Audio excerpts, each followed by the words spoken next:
we're now going to go to what happens next and how you can get involved.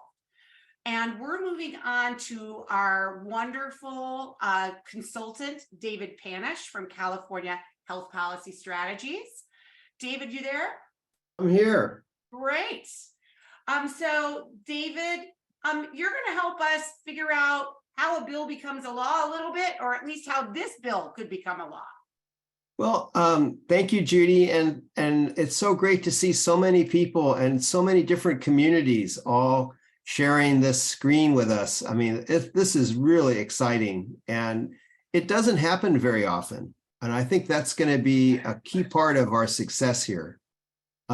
Judy, I just want to say, I mean, and to let everyone know, this is not an easy bill to do. This is, you sort of said it at the beginning, we've got big problems. This is a comprehensive solution. And those kinds of things are hard to do because there's a lot of moving pieces. Not everyone agrees with all the things that we're proposing here. And so we have a lot to overcome, but I think we can do it because for a couple of reasons. First, we have a tremendous champion in Assembly Member Addis. I don't think we can really, as we have got to know her and got to work with her, having someone in the legislature that really cares about this and is really passionate about our community is probably the most important thing you can ask for as you move forward on this. And she's going to be there for a long time. So it's just great. And I think we want to show her as much support as we can. Second thing that's really important is that we're getting independent and objective analysis from organizations that look at how government works. And the support of the Little Hoover Commission is just huge. It sends a message that people who are look at how government works, government efficiency, they look at things that the goals of the Lanterman Act and whether the law is being implemented properly. You know, having the Little Hoover Commission, having the state auditor, very, very important. But the most important thing is to have all of you and to have your other family members and to have you share your passion and your concerns with legislators. It makes an enormous difference. And I think together, that's how we're going to put this bill over the top and get it signed. So as Judy says, a lot of steps. This is just the beginning of the process. Next week, first committee hearing will be fairly technical. We'll go to the Assembly Judiciary Committee, where they'll be looking at a narrow piece of the bill only relating to Public Records Act. But the big hearing will be on April 18th. And Judy, are you going to mention the rally, or how do you want to? Yes, that's our next slide. So okay. Let's go to that. So I'll talk a little bit. So the hearing is going to be at 1:30 on the 18th. So of course we can't just show up to a hearing. We've got to show that we're organized. And so we are having a rally. You are all invited. We would love to have all of you there. We're going to be rallying at 12 noon at the corner of 10th and L Streets in front of the Capitol. Don't worry, if you're on our mailing list, you'll get lots more notices to remind you of exactly where we're going to be meeting. But we are, by the way, hoping to have hundreds of people come. We will be talking, we will be having speakers, including Assembly Member Addis, who will join us. And we will have lots of speakers from different organizations who are supporting the bill. We will then move into the Capitol. You should know that the room is very small. So we'll probably have to wait somewhere before our bill is being heard. They're going to hear lots of bills that day, not just ours. And then we'll come in and everyone will have a chance to walk in and say, my name is such and such, and I support 1147. That's all you're going to be allowed to say, by the way. And so we hope that you can join us. It's going to be a great day. I already see some people saying that they're coming. We really hope if you live in Northern California, in Stockton, in the general area around Sacramento, that you will join us. And especially if you are willing to drive in from the Bay Area, we would really, really love that. And if you can't make it, and I know it's very difficult to come to Sacramento for a lot of people. Not so difficult for me because I live in Sacramento, but for those that don't, you can still get involved in the bill by contacting your own assembly member, and we can help you. We can help you do that.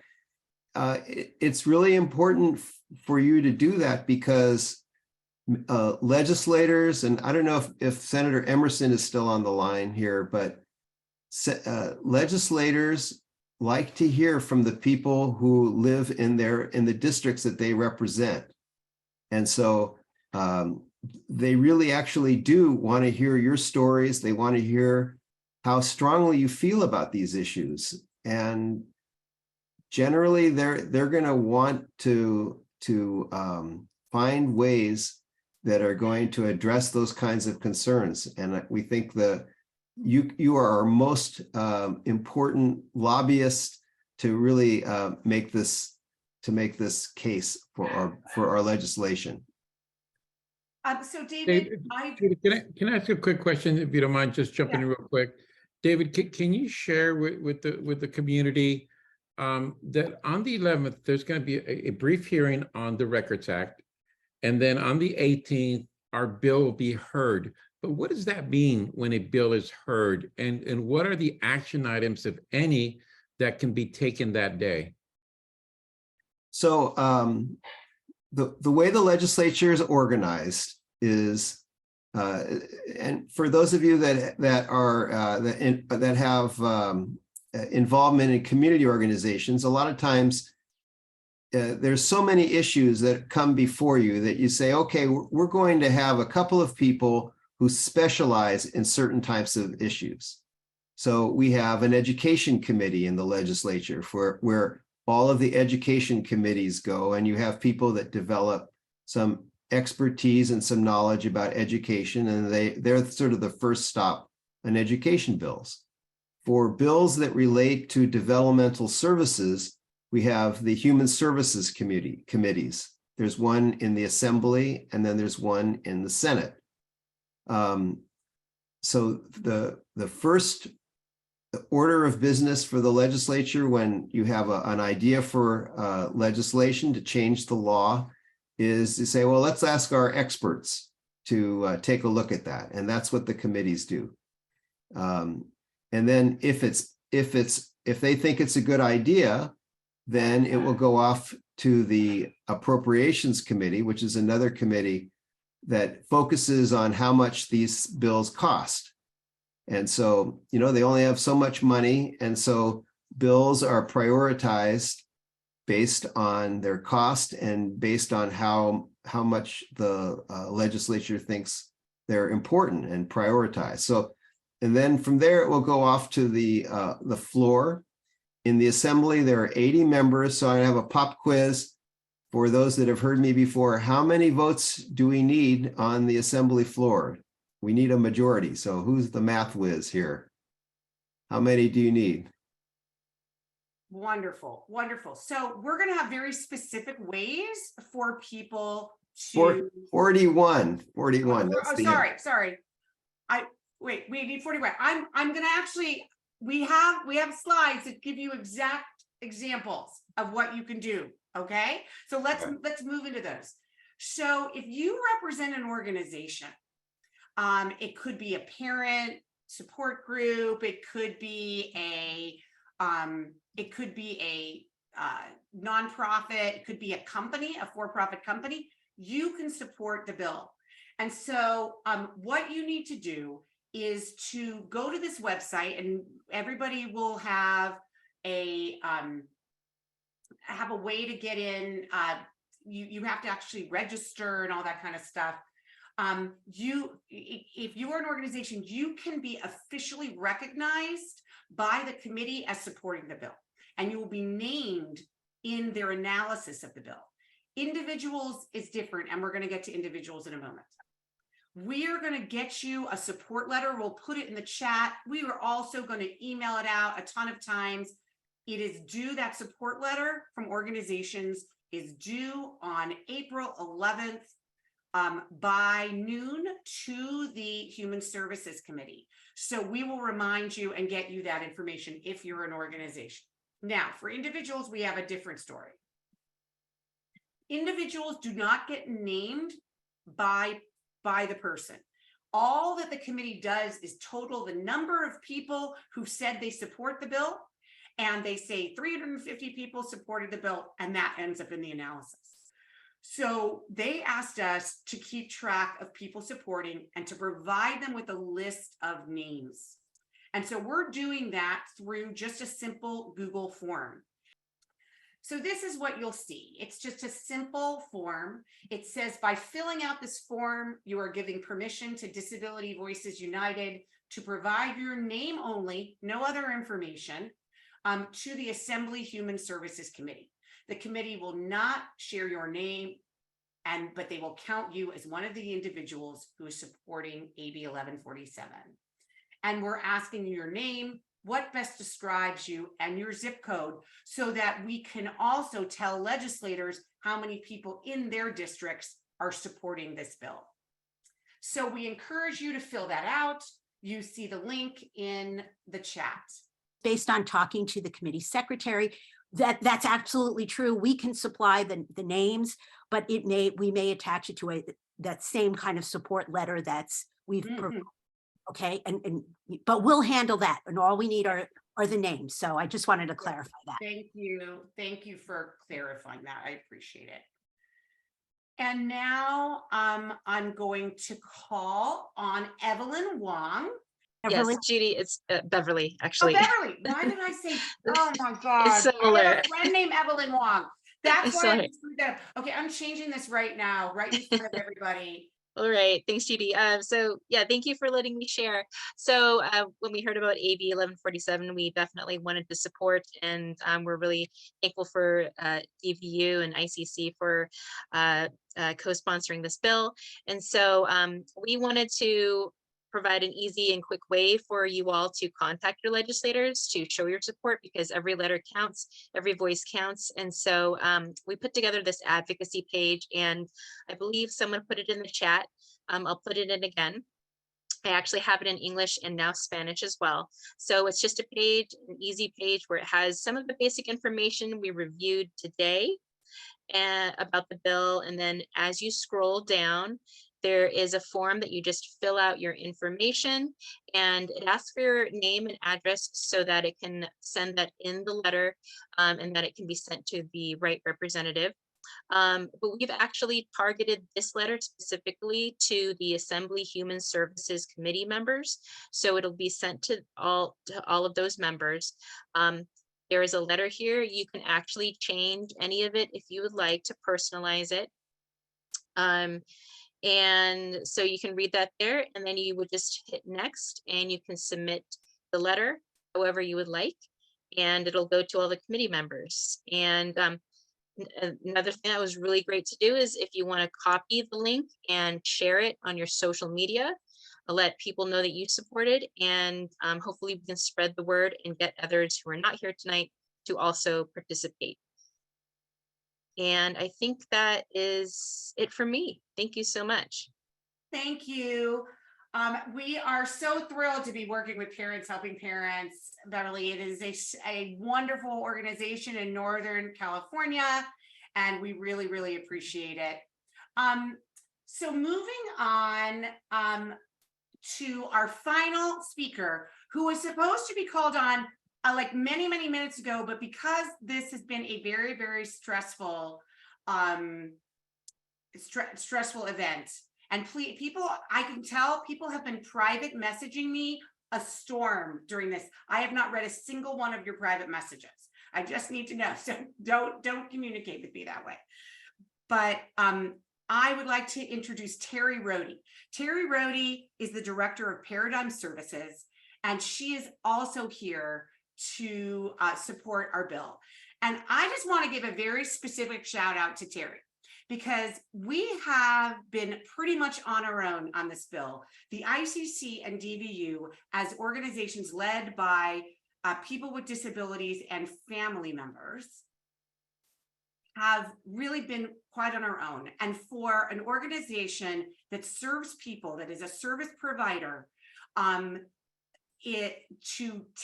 take the stand to support a bill that holds accountability for regional centers who pay their bills. Remember, regional centers are who many service providers think they're accountable to regional centers as opposed to accountable to the people they serve. So huge kudos to Terry. We hope that you're the first in a long line of many, many service providers who will join us, because we welcome you all. Go ahead, Terry. Thank you so much, Judy, and thank you, Assembly Member Addis. We share a common background. I started out in education and special populations and then went in to be a service provider.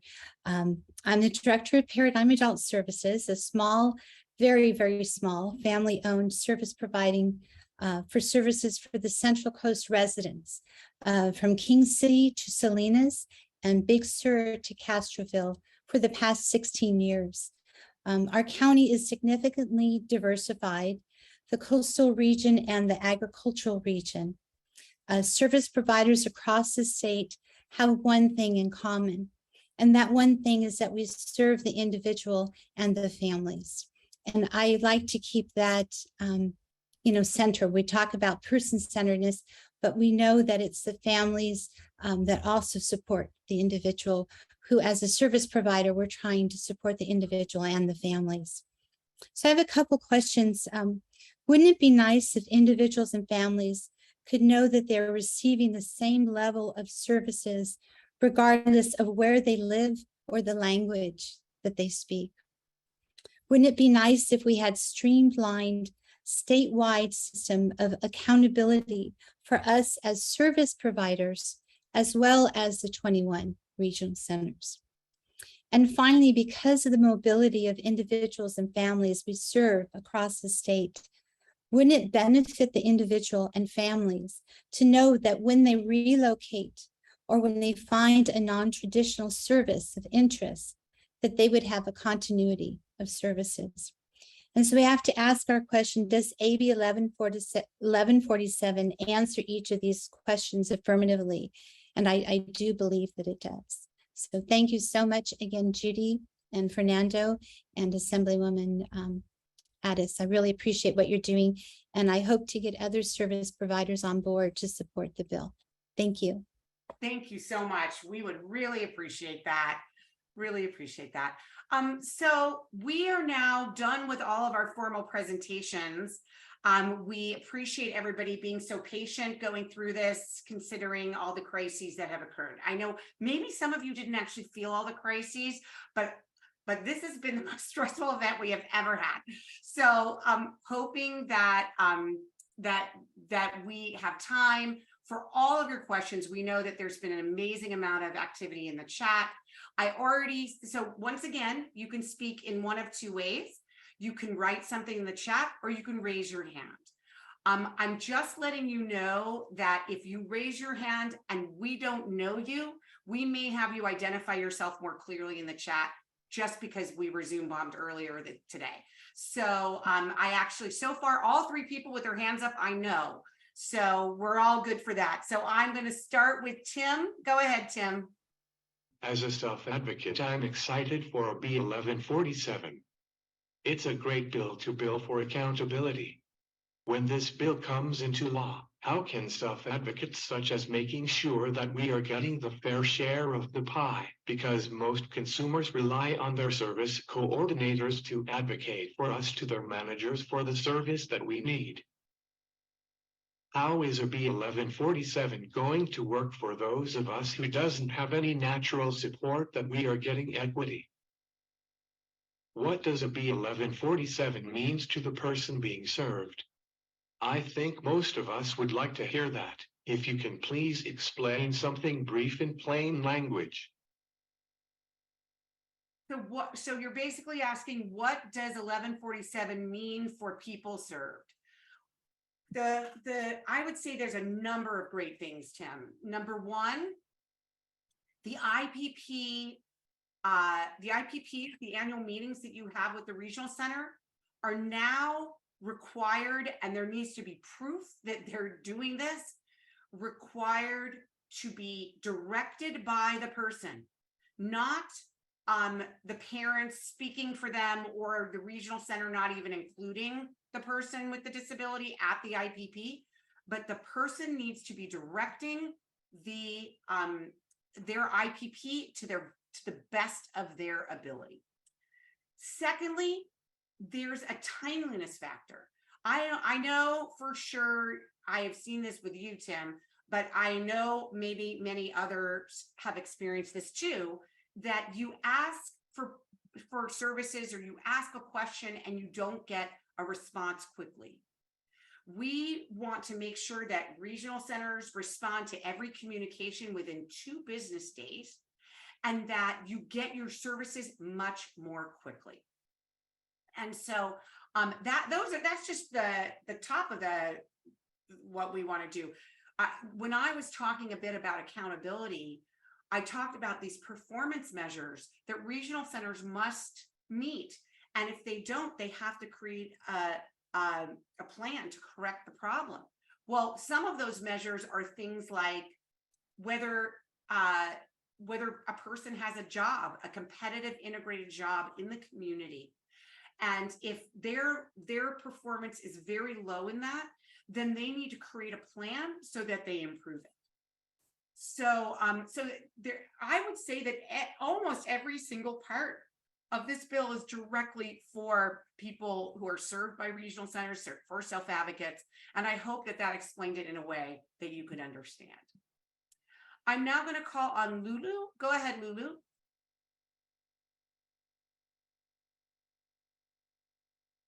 Lulu, can you unmute? There you go. Yes, good afternoon. I was trying also to activate my camera, but that won't be possible.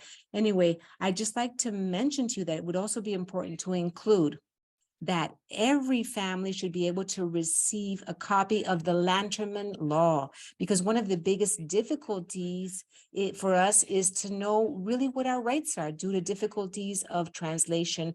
Of course, we can get a translation done, but it's very difficult for many of us. We just can't get that done. So it would be important to include in this law, I don't know if that would be possible, or maybe draft another proposal, but it would be important that every family receive a copy of the Lanterman Law translated into their own language, especially for us in the Hispanic community. We would love to have a copy of this law in our own language and the up-to-date modifications for this law, anything that's been modified recently. Also, the families receive within the school districts, they receive information on their rights, on due process, their rights during school meetings, for their children's education. So in this case, it would be the same thing. We would like every family to have, when they have a meeting, to be able to receive at least information on some of their rights that will be applied during that meeting in their own language. I hope you could include something like that. And I thank all of you for all of your work. Thank you so much, Lulu. Really, really appreciate that. Does it, Fernando, did you want to respond to any of that, or should we move on? Yeah, no, yes, Lulu, really appreciate you advocating for the translation of the law into the core languages, Spanish being one of them. It's something that I know that's been echoed across the state. The department has had conversations on this, both also others like the state council. And it's one of those elements that we keep pushing for. I agree. I completely agree with you. I think it's really important, and it'll help us to better understand a lot of things. And I would hope that at some point, sooner than later, that would become a reality. But it's one of the items that's on our short list of things that we advocate for. But thank you, Lulu, for bringing this up to the community today. Thanks, Fernando. Now I'm going to call on Mari. Go ahead, Mari. Hello, good evening, everyone. I'm Maria Humada, the mother of client served by the Regional Center, and I'm very excited to hear about this bill, and I'm going to pray really hard that this bill passes, because somebody just said right now that it would be like a dream come true for all of us in our community to really see the whole menu and to see that our loved ones will have the services they need, and they don't have to go to so much fight and be in the dark as of today.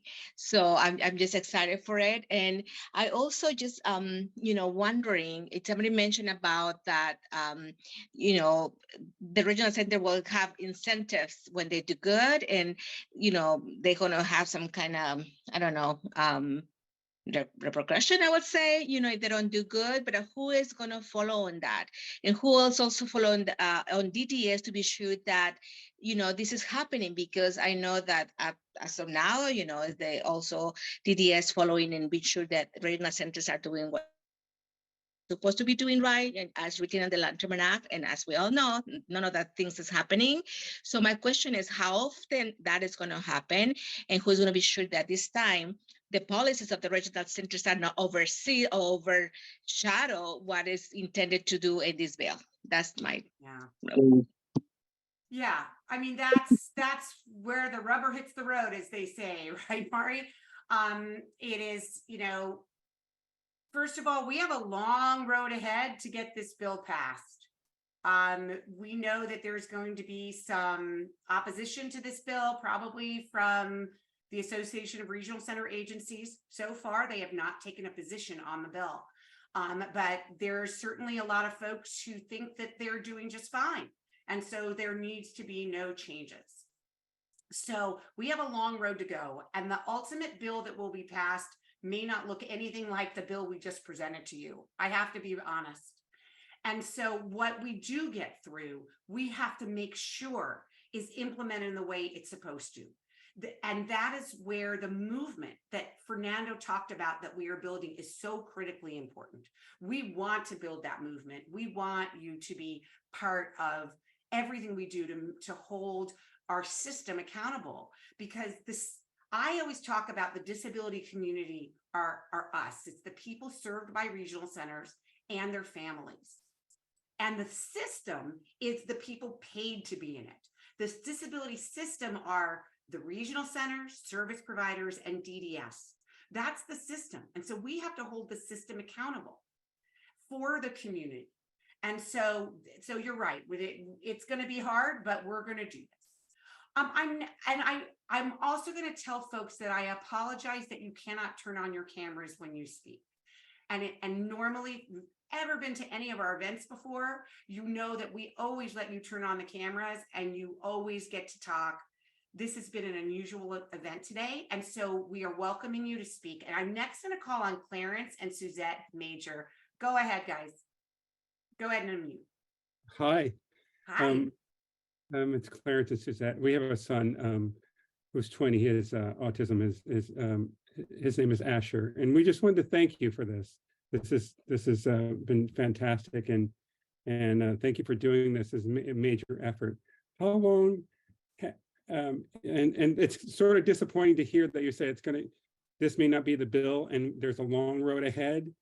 I just wanted to kind of get a sense of how long have you, when did you start this? How long have you been at it? And how long do you think, when can we see these things come to pass? Fruition. Yeah, right. So first of all, welcome, Clarence and Suzette. We're so happy to have you, and really appreciate your support. So this bill, let me explain, this bill costs money.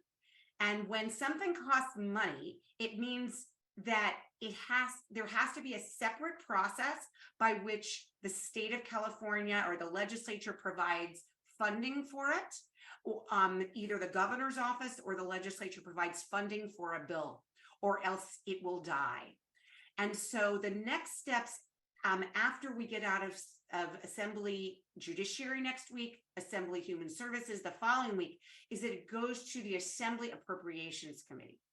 And the Assembly Appropriations Committee is where 1,000 bills die a sad little quiet death. because it goes on what's called suspense, which basically means that the bill must have a matching amount of money applied to it, or else it cannot continue going forward. So that's where we have to work really hard with Governor Newsom, with DDS, to get them to support many of our goals and to agree to put some money in the budget, as well as the legislature putting the money in the budget. That all happens incredibly quickly. It happens very secretively. It happens behind the scenes. There's no protests we can have. There's no letters you can write, because it all happens behind closed doors. And it's a small group of people that make those decisions. And so, and it happens pretty much from middle May until the second week of June, or the first week of June, over a period of just a few weeks. And so we're going to know a lot more about where our bill stands in the next month. That's the reason why all of you need to sign up to support the bill. Send those letters in, send organizational letters in, fly to Sacramento, drive to Sacramento, show everyone that we support this bill to put pressure on Governor Newsom and on the legislature to put the money in to implement this bill. So go ahead. Yeah, Elizabeth, I mean, Judy, if I can expand on that a little bit to Clarence's comment and also Maribel's. From my perspective, and those of the ICC, the movement is in full force. We're in the middle of the movement. Or I don't know. We're in it. We're in it. Okay, it started, and this is reflective. AB 1147 is part of that. I wish I could say that AB 1147 has that silver bullet, and it's gonna really just magically make everything happen that needs to happen, but unfortunately, it's not. But this movement, it really is the unity of the community, the united of the voices that comes together. And for the very first time, I believe, at this level, at this scope, has the community risen up and started to vocalize what they feel and they believe. And you also take a parallel with what's going on with the regional center system itself, that I would say, I'm not sure the percentage, but I would say somewhere from 70 to 80% of each regional center has a director that's been in that position less than 5 years. So there's a lot of change, there's a lot of things evolving. And we just have to kind of try to put them all together to make sure that it sense. Legislature is really important. AB 1147 is something that I believe must happen, but there's also other policies and other elements that need to fall into place so that we can do this course correct and the system needs.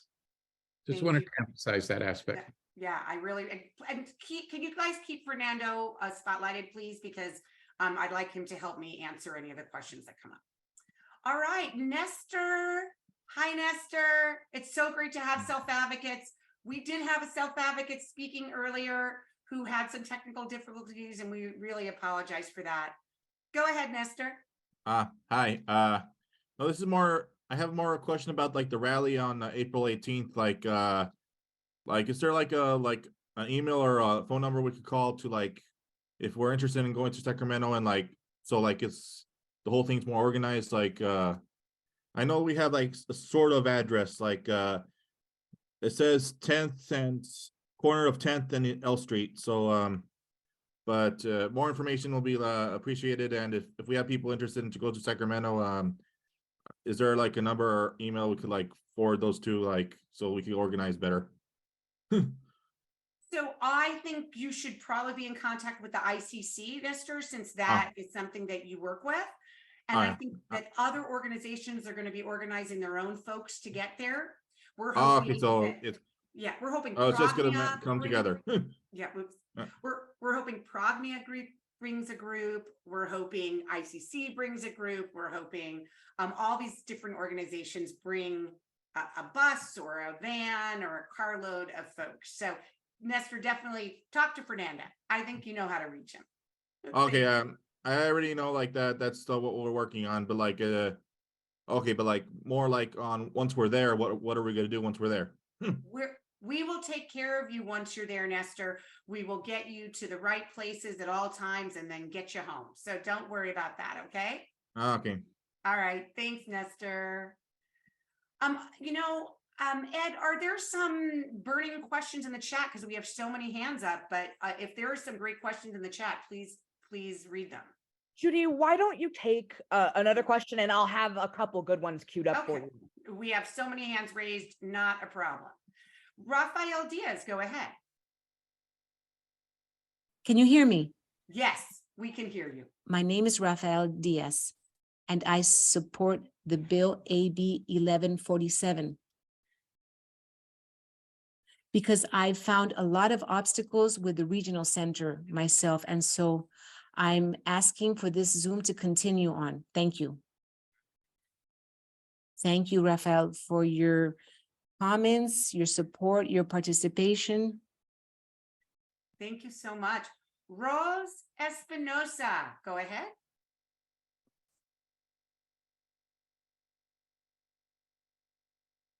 Rose, are you able to? Coming, sorry, can you hear me? Yeah. Oh, Hey, this ain't Rose. This incognito. is No, Elizabeth. Go ahead, Elizabeth. yeah, sorry. Hey, so great job today. I know you guys had some technical difficulties, but I wanted to just like piggyback a little bit of what you said. So everybody, I'm so excited that everybody's on this call on a midweek and we're all tired and work and all that. I'm a special needs sibling advocate. I have a brother with disabilities. He's nonverbal. And he needs a lot of support. And so it's been a real journey for us. So my mom is right here and my dad, and we understand this plight. So we're very excited for AB 1147. Now, I just want to remind everybody that bills take time. I mean, we're mass shooting after mass shooting after mass shooting, and we can't pass a bill to do a universal background check. So just as an example, right? When we get frustrated, we think, well, why isn't this passing? It makes sense. And you know what? At the end of the day, these people are like, our legislators, and thank you, Assemblymember Addis. Thank you so much. You know, we will get you all the way to the top. If you want to be president, stick with this community and we will get you there. Let me tell you.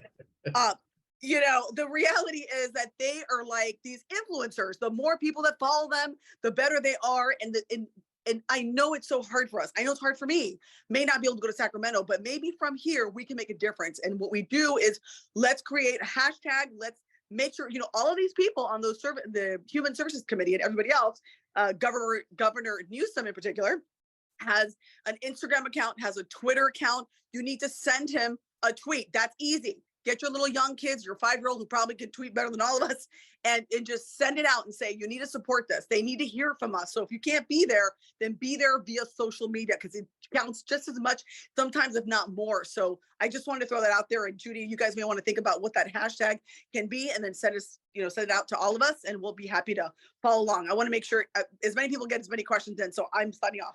Mwah. God bless you all. Thank you, Elizabeth. And I'm following up with you on creating hashtags for us. Yes. I do not know how to do stuff like that. That's okay. Okay, Juana Santa Cruz, go ahead. Good afternoon. I hope you can hear me. My name is Juana Santa Cruz and I support AB 1147. And I'm asking for equality, respect, transparency for all people who have any kind of disability. There's a lot of inequity in our own Hispanic community. So I support this bill.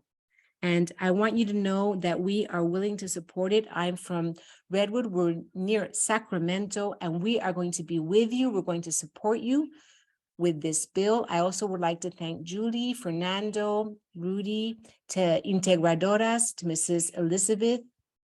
You are always working for us, working for our community. So we thank you. We thank you also in advance for all the work that you're doing.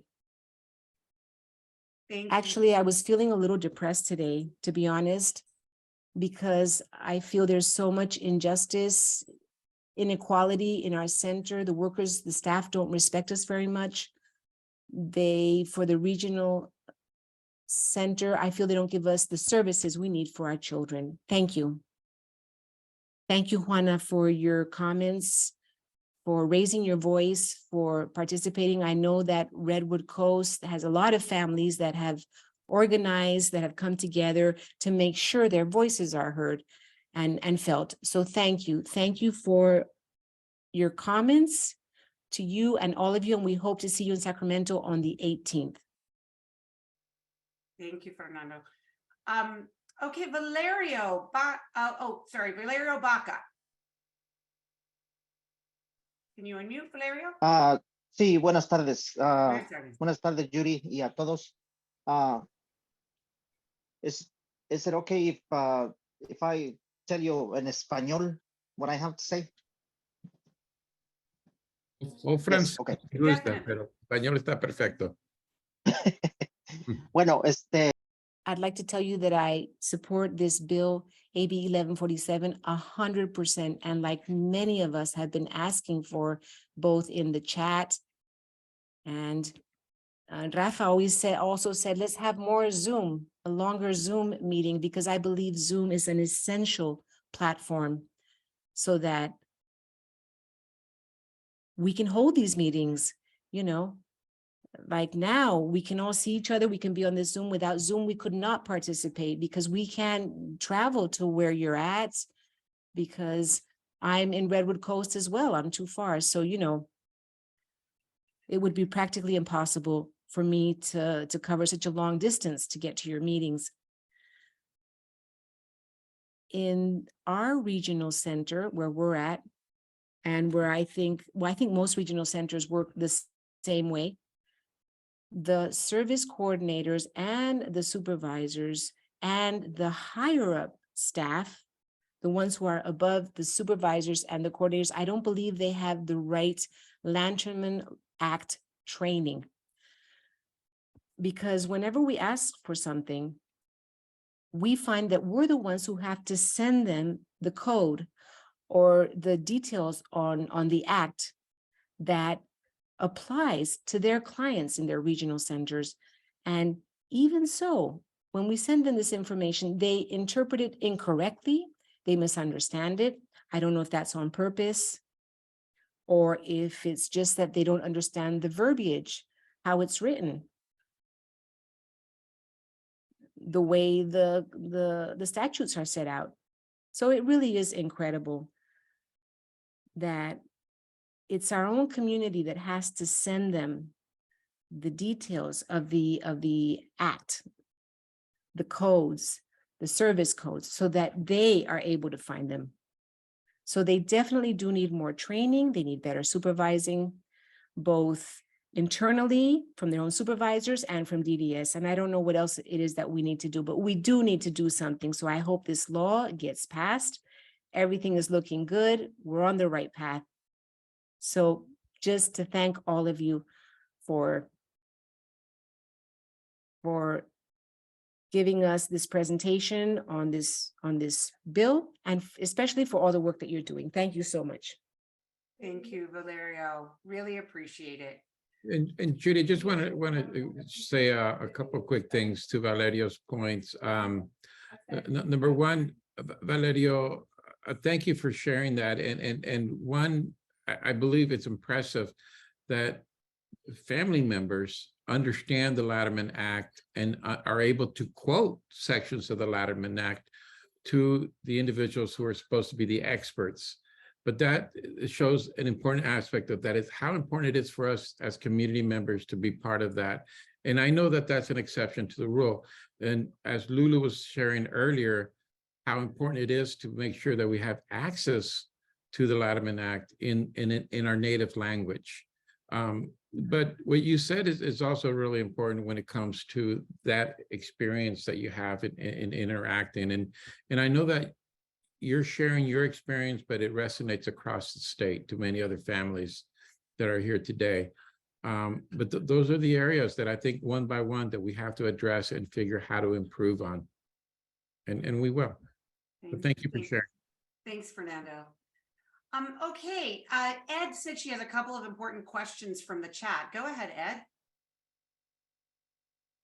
Thank you so much, folks. So I have one very good question from Elena, and she's referring to the portion of the bill that's talking about nepotism.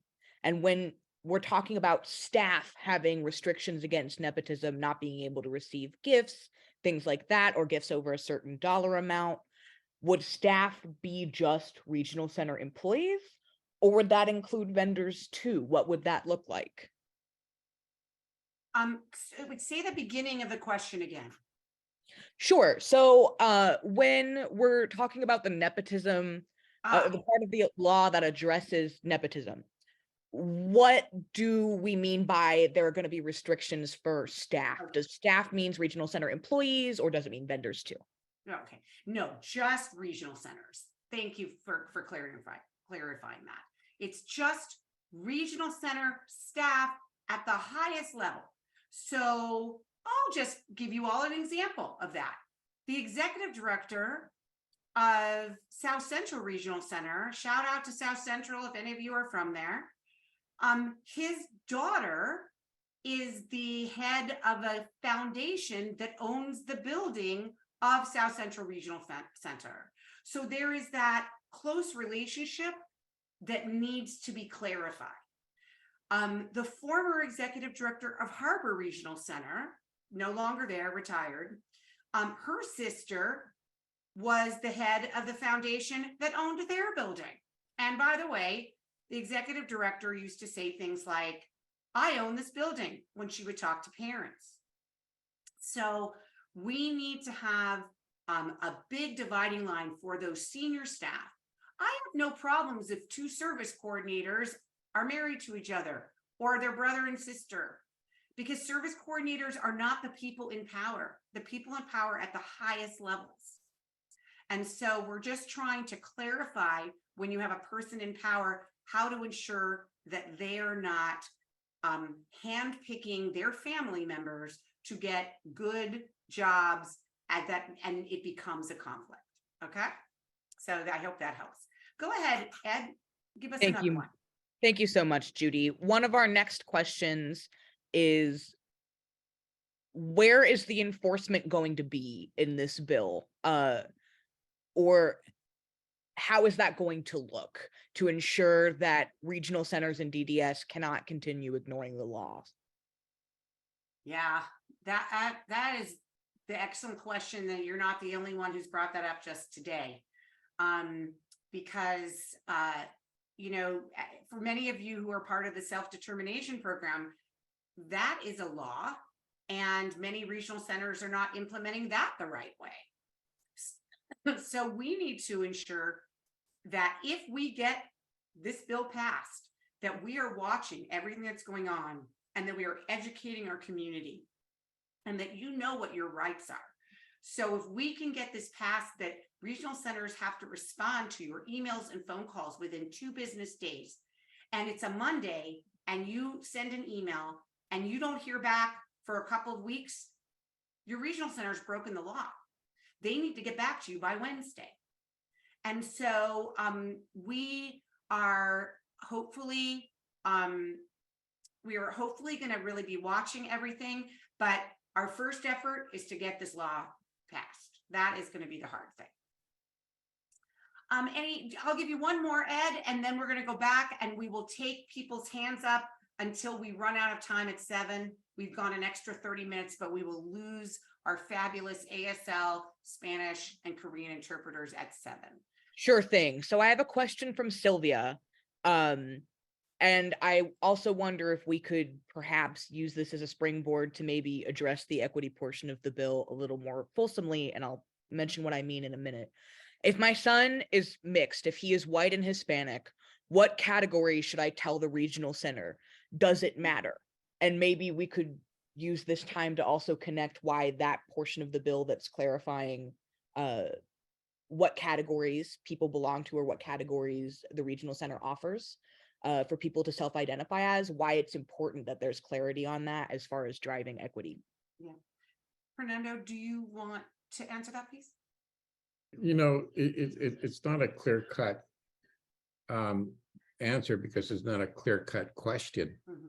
When you use the same term to define white and Hispanic, and when you're filling out any type of paperwork, they ask you, well, what race are you? And your options are white and black. It's confusing, because many people not really quite sure how to answer that. And then you go on to be asked about your ethnicity. but you can be white non-Hispanic or Hispanic white. So here again, there has to be a lot of more clarity on how people are able to self-identify. Not to say that there isn't interracial families and who may have a multiple, double, or several ethnicities that they identify with, and which is great. We just need to figure out how to identify those when it's being processed through the system. As Judy mentioned earlier, the other category, in some cases, either the second or the third largest served within the system, depending on the area. So we need to better understand what that is and define so that it's really put into proper categories.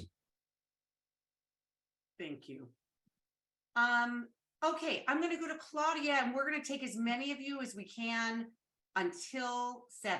So please keep your questions short or your comments short. Thank you. Claudia Rivera, go ahead.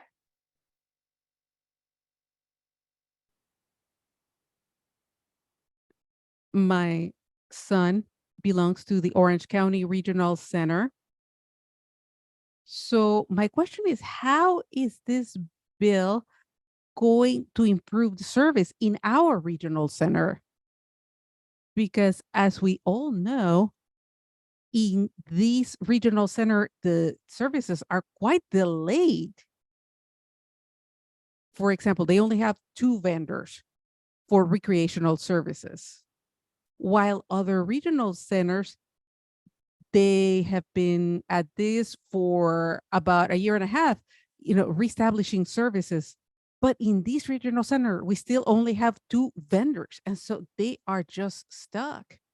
Every single regional center is going to be required to follow this law. And every single regional center is going to have the same vendors. So I know how you said there's only 2 vendors who do social rec. Well, you will be able to choose any vendor in your area, even if they're not vendored at your regional center. Did Claudia say which regional center she was from, Fernando? Orange County. Orange County. So Orange County is not that far from neighboring regional centers like even part of Inland, San Gabriel, Pomona, Harbor. And so if there is an agency that is vendored at Harbor, they will automatically be able to provide services to clients in Orange County. So that's a huge thing. The other thing that it does is it reduces the amount of time that the regional center has to get you services. So if you ask for services now, they can deny or they can delay without denying. They can delay and delay and delay. They cannot do that if this bill passes. They have to provide you services within 45 days of requesting. And in some cases, if you ask for a special service that requires an assessment, certain services like supported living and behavior and several others require an assessment. Once that assessment is done, if it recommends services, they have to provide those services within a week. So, or not provide, I'm sorry, they have to authorize those services within a week. So there's a range of ways you are going to be treated better if this bill passes. Thanks, Claudia. Okay, let's go to Martha Edith Valdez. Can you unmute? Yes, good afternoon, everyone. I am Marta Valdez. I have a 9-year-old son who has an autism diagnosis. So this is my question. I support this bill, and my hope is that this bill would promote transparency, especially when dealing with issues with reinforcement. I have battled for months for them to modify the payments for recreational services. I even got by mistake an email from someone from the regional center here in Santa Rosa complaining about me because I don't know how to do the process of submitting receipts. And I don't understand why I need to learn this as though I am an employee of the regional center, which I'm not. And I would like for the social worker, my social worker, to do this, for them to do that whole process within the regional center and not me having to navigate this with the staff. And at the end of the day, I feel like I'm being made fun of. I feel humiliated because I don't understand. And I want to tell you, I have studied college in this country. I cannot imagine a person who does not know how to use a computer. I don't know how they would make fun of that person because they did that to me. I truly hope that the system would be equal for everyone. So we don't have to wait for months to wait for $60, $70 in services. Thank you so much. Yes, the whole rollout of the social rec services has just been a mess, just a total mess, and we feel you. And this bill does not directly address the fact that regional centers have made a mess of the social rec programs, but what it will do is hold regional centers accountable through these performance measures that we're talking about. And so that's one of the ways we will do it. I think that we probably only have room for time for one more person. Sylvia, you're next. Depends on how short you talk. Good afternoon. I am Sylvia Playas. I support Bill AB 1147.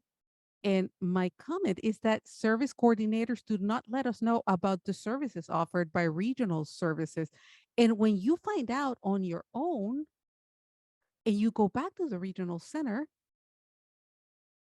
and they give us so many excuses and barriers not to grant them, my question is, how is this bill going to ensure that regional centers let us know about services without referring us back to school districts or our insurance companies? Sylvia, thank you for your comments. You are so right. This is about the 3 key areas. Equality, the topic that you discussed, is part of this.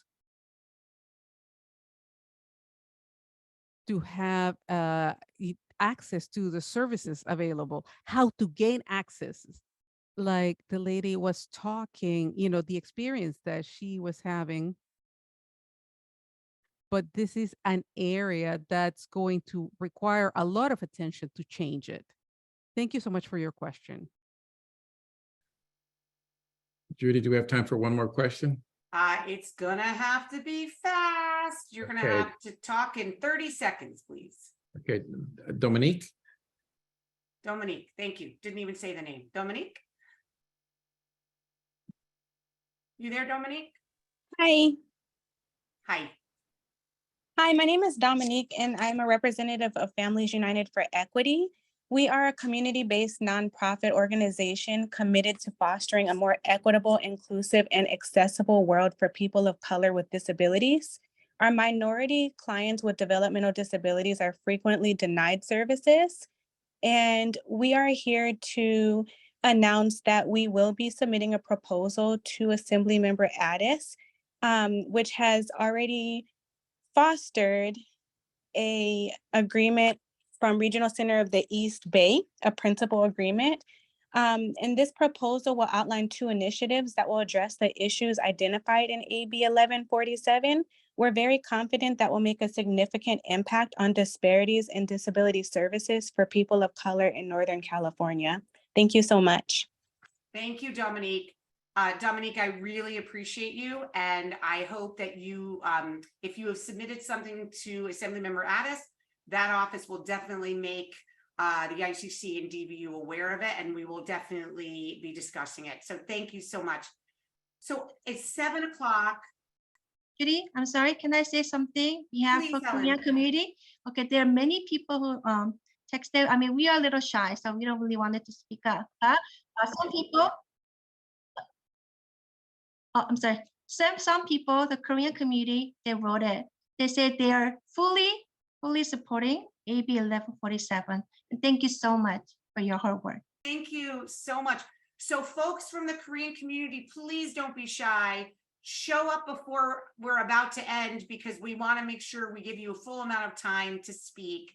And thank you. This has been a really rough session for me. Thank you to Fernando, who is my husband of the work life, who kept me calm throughout, even though I'm going, if I took up drinking, today would be the day. So thank you to our interpreters who were amazing, our ASL interpreters, our Spanish interpreters, to Helen, our Korean interpreters. 2.5 hours of interpreting is really hard work. And so we are so grateful to you. 200 people still on after 2.5 hours. This is amazing. Stay in touch. We will be in touch with all of you. We'll have another town hall as we move forward. Take care, everybody. Have a great evening. I'm going to go lay down. Bye, all.